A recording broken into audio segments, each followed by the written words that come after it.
Assalamualaikum warahmatullahi wabarakatuh. Salam Pramuka. Perkenalkan, kami dari kelompok 9 yang beranggotakan saya Taufik Tumuno Pransa dan teman saya Nadia Reja Pratiwi. Kami akan menjelaskan tentang Pramuka SGTD, Siaga, Galang, Tegak, Dega. Materi pertama akan dijelaskan oleh saya sendiri. Pramuka Siaga. Siaga adalah sebutan bagi anggota pramuka yang berumur 7-10 tahun. Disebut pramuka siaga karena sesuai dengan kiasan masa perjuangan bangsa Indonesia, yaitu ketika rakyat Indonesia menyiagakan dirinya untuk mencapai kemerdekaan dengan berdirinya Budi Otomo pada tahun 1908 sebagai tonggak awal perjuangan bangsa Indonesia. Satuan terkecil dalam pramuka siaga disebut barung, dan satuan-satuan dari beberapa barung disebut perindukan. Setiap barung beranggotakan 5-10 orang pramuka siaga dan dipimpin oleh seorang pemimpin barung yang dipilih oleh anggota barung itu sendiri. Masing-masing pemimpin barung itu nanti akan memilih satu orang dari mereka yang menjadi pemimpin barung utama yang disebut sulung. Kehidupan siaga masih berkisar di seputar keluarga yang ada ayah dan ibu. Keluarga merupakan pusat aktivitasnya. Atas dasar hal tersebut, pembinaan pramuka siaga dikiaskan sebagai keluarga bahagia, di mana terdapat ayah, ibu, dan paman serta bibi. Wadah pembinaan ini disebut perindukan siaga yang mengkiaskan bahwa anak seusia siaga masih mengindukkan pada ayah dan bunda. Kode kehormatan dalam pramuka siaga. Dwi Satya. Demi kehormatanku, aku berjanji akan bersungguh-sungguh menjalankan kewajibanku terhadap Tuhan, negara, kesatuan Indonesia, dan mengikuti tata krama keluarga. Dwi Dharma. Siaga berbakti kepada ayah dan ibundanya. Siaga berani dan tidak putus asa. Dua kode kehormatan yang tadi adalah standar moral bagi seorang pramuka siaga dalam bertingkah laku di masyarakat. Jadi kalau ada seorang anggota pramuka siaga yang tingkah lakunya tidak sesuai dengan standar moral ini, dia belum bisa disebut pramuka siaga seutuhnya. Kemudian satuan dalam pramuka siaga. Satuan terkecil dalam pramuka siaga disebut barung dan satuan terbesarnya disebut perindukan. Sebuah barung beranggotakan paling banyak 10 orang pramuka siaga dan dipimpin oleh seorang ketua barung yang dipilih oleh barung itu sendiri. Masing-masing ketua barung ini nanti akan memilih satu orang dari mereka yang menjadi pemimpin barung utama yang disebut sulung. Sebuah perindukan terdiri dari beberapa barung yang akan dipimpin oleh sulung itu tadi. Pembina pramuka siaga putra dipanggil Yanda dan pembina siaga pramuka putri dipanggil Bunda. Pembantu pembina pramuka siaga putra dipanggil Pakcik dan pembantu pembina pramuka putri dipanggil Bucik. Bentuk barisan dalam upacara siaga adalah lingkaran dengan pembina berada di tengah lingkaran. Ini mengandung filosofi bahwa cara pandang pramuka siaga yang masih terfokus pada satu titik. Tingkatan pramuka siaga. Yang pertama, mula. Dalam Kamus Besar Bahasa Indonesia, kata mula dimaknai sebagai awal, yang paling awal atau menjadi pangkal. Karenanya kemudian Gerakan Pramuka Indonesia menjadikan kata ini sebagai nama tingkatan pertama dalam syarat-syarat kecakapan umum pramuka siaga. Hal ini mengandung filosofi bahwa saat pramuka siaga sebagai golongan pramuka yang paling kecil mencoba menyelesaikan syarat-syarat kecakapan umum pramuka siaga mula. Kedua, yaitu bantu.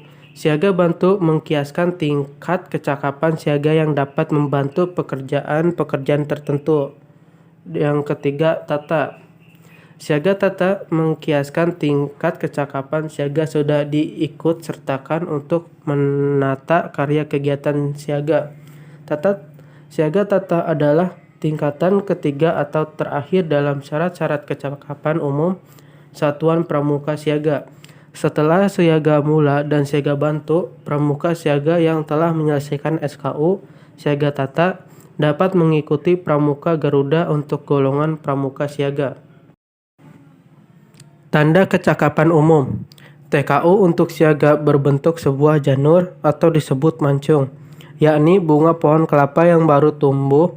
Kelopak bunga diletakkan miring menggambarkan kelapa yang selalu memperlihatkan sudut miring terhadap batang pohonnya, mengibarkan keterikatan pramuka siaga dengan keluarga dan orang tuanya. Kelopak bunga kelapa yang mulai merekah menggambarkan pertumbuhan tanaman, mengibaratkan pramuka siaga yang sedang tumbuh menjadi tunas calon bangsa. Tanda kecakapan khusus. Selain kecakapan umum, siaga dipersilakan untuk mengambil kecakapan khusus yang sesuai dengan minat dan bakatnya. Secara umum, syarat kecakapan khusus ada tingkatan, yakni tingkat purwa, madya, dan utama.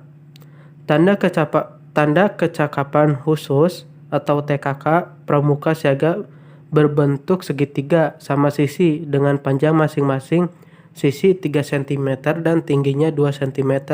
TKK dapat dipasang di lengan baju sebelah kanan membentuk setengah lingkaran di sekeliling tanda kuarda dengan puncak menghadap ke bawah sebanyak 5 buah. Kegiatan pramuka siaga. Kegiatan atau pertemuan yang dikhususkan bagi anggota pramuka siaga adalah pesta siaga. Pesta siaga merupakan pertemuan pramuka siaga dalam bentuk perkemahan besar dalam satu hari tanpa menginap dengan berbagai kegiatan seperti permainan bersama, kegiatan keterampilan pramuka yang dikemas dengan permainan, pameran siaga, pasar siaga, stimulasi situasi di pasar yang diperankan oleh pramuka siaga, dharma wisata, kemudian pentas seni budaya, karnaval, dan lain-lain. Pesta siaga dapat dilaksanakan di tingkat koordinator desa, kuartir ranting, kuartir cabang, korwil, beberapa kuartir cabang yang berdekatan, dan kuartir daerah. Kemudian ada pramuka penggalang. Penggalang adalah sebuah golongan setelah pramuka siaga. Anggota pramuka penggalang berusia dari 11 sampai 15 tahun. Disebut pramuka penggalang karena sesuai dengan kiasan pada masa penggalangan perjuangan bangsa Indonesia, yaitu ketika rakyat Indonesia menggalang dan mempersatukan dirinya untuk mencapai kemerdekaan dengan adanya peristiwa bersejarah, yaitu Kongres Para Pemuda Indonesia yang dikenal dengan Sumpah Pemuda pada tahun 1928. Satuan dalam pramuka penggalang. Satuan-satuan terkecil dalam pramuka penggalang disebut regu, dan kesatuan dari beberapa regu disebut pasukan. Setiap regu beranggotakan 5-10 orang pramuka penggalang dan dipimpin oleh seorang pemimpin regu atau yang disebut pindru, yang dipilih oleh anggota regu itu sendiri. Masing-masing pemimpin regu ini nanti akan memilih satu orang dari mereka yang akan menjadi pemimpin regu utama, yang disebut pratama. Pasukan terdiri dari beberapa regu tersebut dipimpin oleh seorang pratama. Tingkatan pramuka penggalang. Penggalang ramu mengkiaskan sejarah perjuangan bangsa untuk mencari ramuan atau cara atau bahan-bahan. 2. Penggalang rakit mengiaskan ramuan atau cara atau bahan kemudian yang sudah didapatkan dirakit untuk disusun. Ketiga, penggalang terap mengkiaskan bahan yang telah dirakit atau cara yang telah disusun yang kemudian akhirnya dapat diterapkan dalam pembangunan bangsa dan negara. Kemudian tanda kecakapan umum.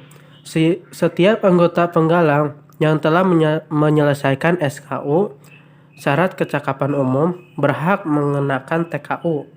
Tanda kecakapan umum sesuai tingkatannya yang dikenakan pada lengan baju sebelah kiri di bawah tanda baru berwarna dasar merah. TKU untuk penggalang berbentuk sebuah janur yang berlipat dua dengan gambar manggar yakni nama bunga pohon kelapa.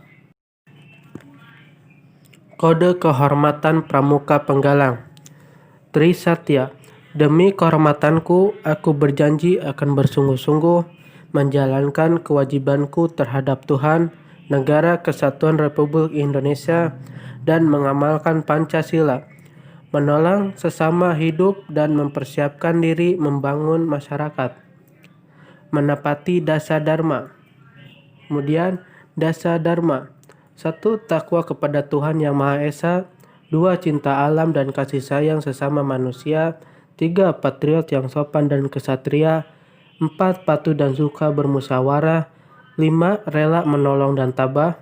6. Rajin, terampil dan gembira. 7. Hemat, cermat dan bersahaja. 8. Disiplin, berani dan setia. 9. Bertanggung jawab dan dapat dipercaya. 10. Suci dalam pikiran, perkataan, dan perbuatan. Kegiatan pramuka penggalang. Kegiatan pramuka penggalang itu ada 4. Yang pertama, jambore. Jambore adalah pertemuan pramuka penggalang dalam bentuk perkemahan besar yang diselenggarakan oleh kuartir gerakan pramuka seperti jambore ranting, jambore cabang, jambore daerah, kemudian jambore nasional, jambore regional, dan jambore dunia. Kemudian yang kedua ada lomba tingkat. Lomba tingkat atau yang sering kita kenal yaitu LT adalah pertemuan dalam bentuk perlombaan beregu atau perorangan atas nama regu yang mempertandingkan sejumlah keterampilan. Yang ketiga, perkemahan bakti. Perkemahan bakti adalah kegiatan pramuka penggalang dalam rangka bakti pada masyarakat yang biasanya berwujud peran serta dalam kegiatan sosial. Dan yang terakhir yaitu Dian Pinro, Geladian Pemimpin Regu. Adalah kegiatan pramuka penggalang bagi pemimpin regu utama, yaitu Pratama, pemimpin regu, Pinru, dan wakil pemimpin regu Wapinru yang bertujuan memberikan pengetahuan di bidang pengelolaan dan kepemimpinan. Dian Pinru diselenggarakan oleh gugus depan, kuartir ranting atau kuartir cabang. Pramuka penegak. Pramuka penegak merupakan sebutan untuk tingkatan bagi anggota gerakan pramuka yang berusia antara 16 sampai dengan 20 tahun. Penggunaan istilah penegak sesuai dengan kiasan pada masa penegakan kemerdekaan bangsa Indonesia. Seseorang jika ingin menjadi pramuka penegak minimal menginjak usia 16 tahun.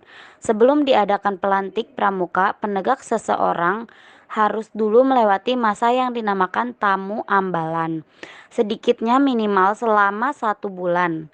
Calon pramuka penegak selama menjadi tamu ambalan dapat mengikuti acara-acara tertentu selama masa ambalan hingga kemudian dilantik dalam sebuah upacara penerimaan tamu ambalan. Tingkatan pramuka penegak. Ada 2 tingkatan pramuka penegak, yaitu penegak bintara dan penegak laksana. Penegak bintara adalah seseorang yang dinilai sudah sadar akan dirinya, sadar akan fungsi sebagai bagian masyarakat, dan mampu menjadi bagian perubahan yang positif ke dalam kehidupan bermasyarakat. Hal ini sesuai dengan pengertian pramuka itu sendiri.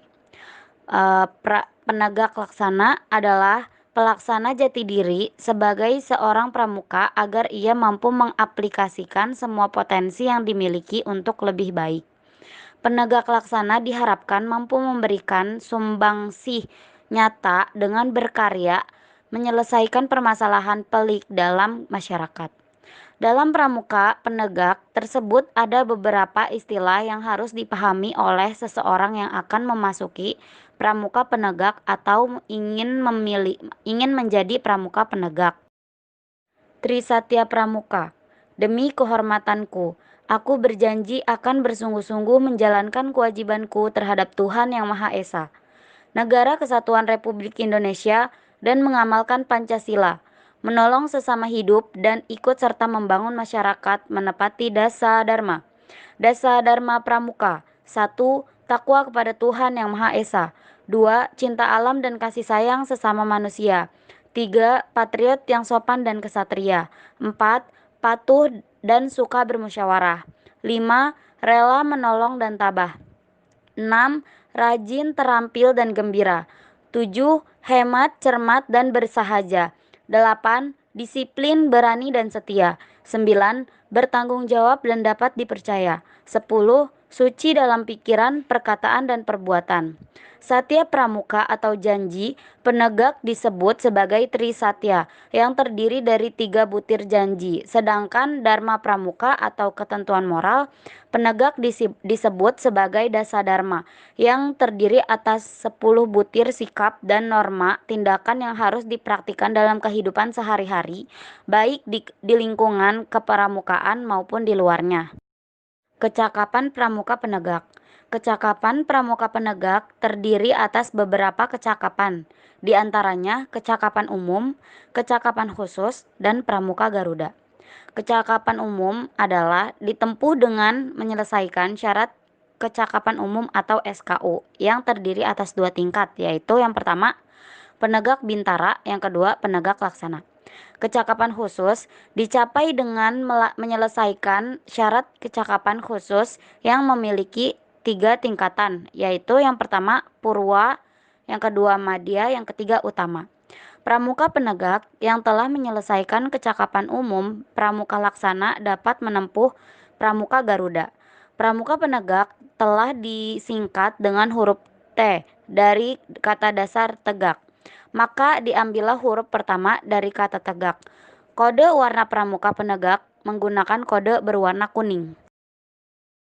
Istilah dalam pramuka penegak. Ada berbagai istilah dalam pramuka penegak, antara lain ambalan dan sangga. Ambalan adalah suatu wadah pembinaan bagi para penegak di tingkat gugus depan. Dalam ambalan ini terdiri dari penegak, calon penegak, dan tamu ambalan. Ketiga jenis ini saling berkaitan serta saling mempengaruhi sesuai dengan peran dan fungsinya sendiri. Upacara ambalan penegak. Upacara dalam ambalan penegak biasanya aplikasikan formasi barisan berbanjar atau perlombaan, yaitu menghadap satu arah dengan pinsa berada di depan dan anggota sangga lainnya di belakang pinsa. Adapun filosofi dari bentuk barisan ini mengandung filosofi terbuka, pandangan dan pola pikir para pandega dalam menerima pengaruh yang baik dari lingkungan sekitarnya. Sangga. Sangga artinya gubuk atau rumah kecil tempat penggarap sawah. Nama-nama sangga mulai dari sangga perintis mengandung arti perintisan atau menjadi pembuka pelopor dalam kebajikan. Sangga pencoba mengandung pengertian keberanian mencoba segala sesuatu yang positif. Sangga pendobrak mengandung arti memecahkan masalah yang muncul atau mengandung pengertian keberanian dan melawan kemungkaran. Sangga penegas mengandung arti menegaskan ide-ide, dan sangga perintis atau mengandung pengertian kemampuan mengambil keputusan yang bijaksana. Sangga pelaksana mengandung pengertian keberanian melaksanakan sesuatu tugas dengan penuh tanggung jawab. Sangga merupakan satuan terkecil pramuka penegak. Satu sangga idealnya terdiri atas 4-8 orang penegak. Sangga dipimpin salah seorang penegak yang disebut pimpinan sangga atau pinsang. Setiap 5 sangga dihimpun dalam sebuah ambalan. Dalam ambalan dipimpin dari seorang ketua yang dinamakan atau dikenal dengan sebutan pradana. Dan untuk seorang sekretaris yang disebut krani, kemudian seorang bendahara. Bendahara ini disebut hartaka, dan seorang pemangku adat. Nama tingkatan SKU penegak mulai dari bantara yang mempunyai pengertian kader, ajudan, pengawas, pembangunan yang kuat, baik dan terampil serta bermoral. Pancasila sekaligus bermakna sebagai calon pemimpin bangsa dan negara yang masih belajar dan mengembangkan kemampuannya dalam memimpin laksana. Mengandung arti pemimpin muda yang mudah sanggup mengemban dan melaksanakan tugas pembangunan bangsa dan negara serta mempunyai tanggung jawab yang lebih besar. Pramuka penegak dapat pula mengikuti atau bergabung dengan satuan karya pramuka atau saka, seperti Saka Bayangkara, Saka Dirgantara, Saka Taruna Bumi, Saka Bahari, dan saka-saka lainnya. Satuan karya adalah suatu wadah pembinaan dalam pramuka penegak dan pramuka pandega yang bertujuan untuk menambah keterampilan juga pengetahuan khusus. Anggotakan satuan karya ini biasanya para pramuka penegak dan pramuka pandega. Setiap ambalan mempunyai nama yang bermacam-macam, seperti nama pahlawan, tokoh pewayangan, dan yang lainnya sesuai dengan karakter ambalan tersebut. Pramuka dega atau pandega. Pandega adalah pramuka setelah penegak. Anggota pramuka yang termasuk dalam golongan ini adalah yang berusia dari 21 tahun sampai 25 tahun. Dalam bahasa Inggris, pandega disebut dengan senior rover. Istilah pandega mempunyai arti pemuka atau ahli pelaksanaan pembangunan di negara Indonesia. Kode kehormatan seorang pramuka pandega sama dengan kode kehormatan pramuka penegak dan anggota pramuka dewasa lainnya. Kode kehormatannya terdiri atas satya pramuka atau janji yang disebut trisatya dan dharma pramuka atau ketentuan moral yang disebut dasa dharma. Adapun bunyi trisatya dan dasa dharma untuk pramuka pandega adalah sebagai berikut. Trisatya: demi kehormatanku, aku berjanji akan bersungguh-sungguh menjalankan kewajibanku terhadap Tuhan Yang Maha Esa, Negara Kesatuan Republik Indonesia, dan mengamalkan Pancasila, menolong sesama hidup, dan ikut serta membangun masyarakat, menepati dasa dharma. Dasa dharma pramuka: 1.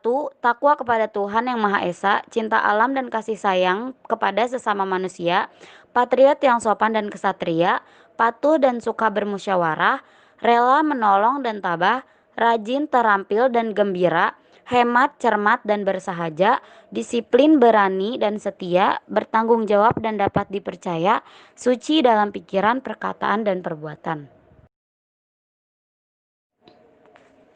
Perorganisasian Pramuka Pandega. Pramuka Pandega dihimpun dalam satuan yang disebut racana. Satu racana pandega idealnya beranggotakan 10-30 pramuka pandega. Racana dapat dibagi menjadi beberapa kelompok kecil yang disebut reka, rencana pandega. Kemudian nama lain dan lambang yang dipilih sesuai dengan aspirasi anggota yang mengandung kiasan dasar yang menjadi motivasi kehidupan racana. Racana dipimpin oleh seorang ketua yang disebut pradana. Pradana dipilih dari musyawarah anggota racana. Organisasi yang terdapat dalam masyarakat pada umumnya karena pada usia pandega sudah terjun dalam kehidupan masyarakat. Dewan Pandega mempunyai tugas sebagai berikut. Yang pertama, merancang program kegiatan. Yang kedua, mengurus dan mengatur kegiatan. Yang ketiga, mengevaluasi pelaksanaan kegiatan. Yang keempat, merekrut anggota baru. Yang kelima, mencari sumber dana untuk disampaikan kepada ketua gudeg. Yang keenam, mengelola dana untuk menjalankan program kegiatan. Yang ketujuh, melaporkan pelaksanaan kegiatan kepada pembinaan gudeg. Dewan Kehormatan Pandega adalah dewan yang dibentuk untuk mendampingi Dewan Pandega. Tugas Dewan Kehormatan Pandega yaitu yang pertama menentukan pelantikan, yang kedua memberikan penghargaan kepada pandega yang berprestasi, yang ketiga memberikan tindakan hukuman atas pelanggaran terhadap kode kehormatan, yang keempat rehabilitasi anggota racana pandega. Sistem tanda kecakapan pramuka pandega. Kecakapan pramuka pandega terdiri atas kecakapan umum, kecakapan khusus, dan pramuka Garuda. Kecakapan umum ditempuh dengan menyelesaikan syarat kecakapan khusus atau SKK yang memiliki 3 tingkatan yaitu purwa, madya, dan utama. peraturan terkait Pramuka Pandega, peraturan perundang-undangan terkait Pramuka Pandega antara lain yang pertama PP Gugus Depan Gerakan Pramuka atau SK Kuarnas nomor 231 tahun 2007. Yang kedua, Jukran Dewan Kerja Pramuka Penegak dan Pandega SK nomor 214 tahun 2007. Yang ketiga, Juklak Pembinaan Gudep Perguruan Tinggi. Yang keempat, SKU Pandega. Yang kelima, Panduan Penyelesaian SKU Pandega. Oke, cukup sekian pemaparan materi dari kelompok kami. Apabila ada yang tidak dimengerti atau kurang paham, nanti boleh kita diskusikan di grup WhatsApp. Mohon maaf apabila kami banyak kesalahan. Semoga apa yang kita pelajari pada hari ini bermanfaat untuk kita semua. Akhirul kalam. Wassalamualaikum warahmatullahi wabarakatuh.